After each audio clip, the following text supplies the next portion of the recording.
국민연금 수령 불가 사례를 명확히 시각적으로 표현한 이미지 챗 GPT 생성. 국민연금을 받기 위해서는 최소 10년 이상의 가입 기간을 충족해야 한다.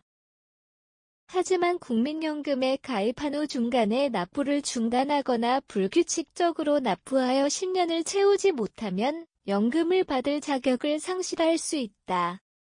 예를 들어 경제적 사정으로 인해 납부를 장기간 중단했거나 고용 형태의 변화로 국민연금 가입이 이루어지지 않은 경우가 대표적이다. 다행히 최근에는 납부 기간 부족 문제를 해결하기 위해 소금 납부와 같은 제도가 마련돼 있다. 그러나 이러한 제도를 모르는 경우 연금 수령 자격을 잃는 사례가 발생하고 있다. 해외로 이주하는 경우 국민연금 수령 자격이 크게 달라질 수 있다.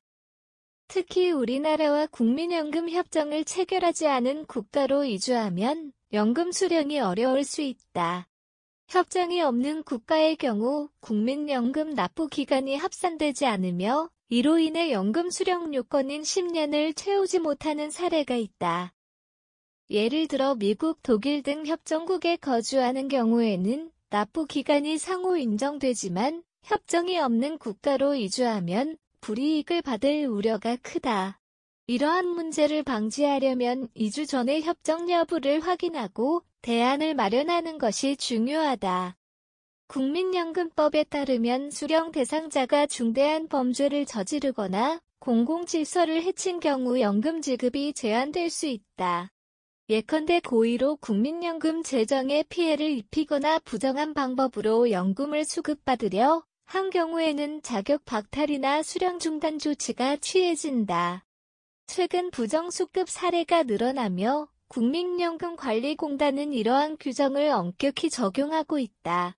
이와 같은 규정을 제대로 알지 못한 채 법을 위반하면 연금 수령뿐 아니라 경제적 손실까지 감수해야 할 수도 있다. 국민연금은 은퇴 후 안정된 생활을 보장하기 위한 중요한 제도다.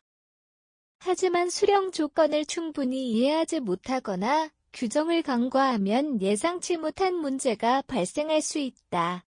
국민연금 지급에 관한 주요 조건들을 사전에 확인하고 필요한 절차를 놓치지 않는 것이 중요하다. 특히 납부기간 해외 이주 법적 규정 등 연금 지급 여부를 결정짓는 핵심 요소에 대해 철저히 이해하는 노력이 필요하다. 국민연금은 단순한 저축이 아니라 법적, 제도적 요건에 따라 운영되는 사회보장 시스템이라는 점을 잊지 말아야 한다.